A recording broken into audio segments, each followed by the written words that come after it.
information to suggest this case is connected to other remains found in Groton or across state lines. Groton police told our partners at CT Insider they have not been contacted by other agencies about the remains. All of the investigations are ongoing. There's always been something haunting about New England's quiet towns and forested roads, but since spring 2025, that haunting has become real. Bodies are turning up, TikToks explode with speculation, Facebook groups swell with theories. And the question lingers, is a serial killer stalking the region? It started subtly, a missing person here, a body there. But then the thaw came, and the dead surfaced. On the 21st of March, Denise Leary, 59, was found behind her New Haven home. She'd been missing since September. No clear cause of death. No answers. 5 days later, Michelle Romano, 56, turned up in a trash bag off a wooded road in Foster, Rhode Island. Her case is considered suspicious. Before both, on the 6th of March 35-year-old Paige Fannin was pulled from the Norwick River.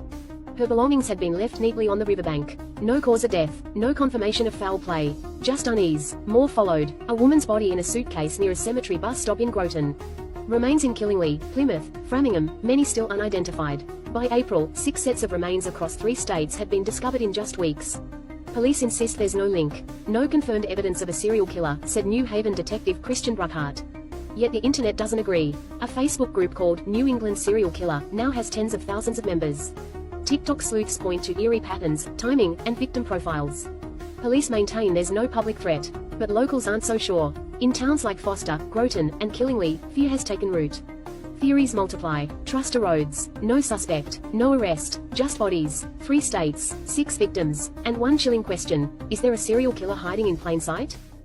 I'm Dr. Peter Valentin. I'm chair of the Forensic Science Department at the University of New Haven, and I specialize in crime scene reconstruction and crime scene investigation. The first thing that strikes me as curious is the fact that 7 sets of remains have been found over the span of 2 months.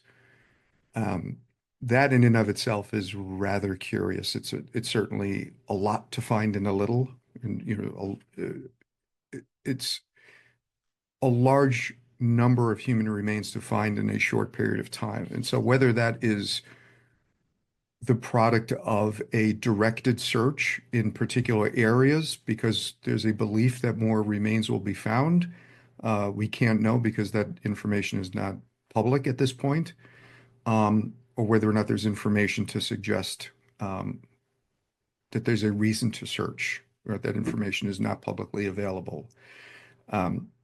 From the information that has been made publicly available, it certainly suggests that some of the remains are skeletonized or certainly degraded to the point where there's very little available with which to make even tentative identifications, such that, there's a female between the ages of 40 or approximate age of 40 to 60. So with that wide of a range, you can only imagine in what poor condition the remains are. So that certainly suggests that even though these remains were found within the last 2 months, at least some of them have been in a state of decomposition for a period of time. Now, forensically speaking, the only way that you could say with any degree of confidence that these cases were related would be to find some kind of physical evidence that would allow you to connect a person or an object to more than one site. And I think most people would recognize that the most definitive item of evidence would be DNA. You'll find items that are likely to have human DNA on them. If we were to find the same human DNA at more than one location, does that mean that the same person is involved? Well, it really depends on how far away those scenes are from each other and where are those scenes, right? What kind of activities take place at those scenes? Are these places where prostitution occurs? Are these commuter lots? You'd have to know a little bit more about where these remains were actually recovered. Now, even if you had similar activity, that's not necessarily indicative by itself of the same criminal, right? If it's vague enough, or if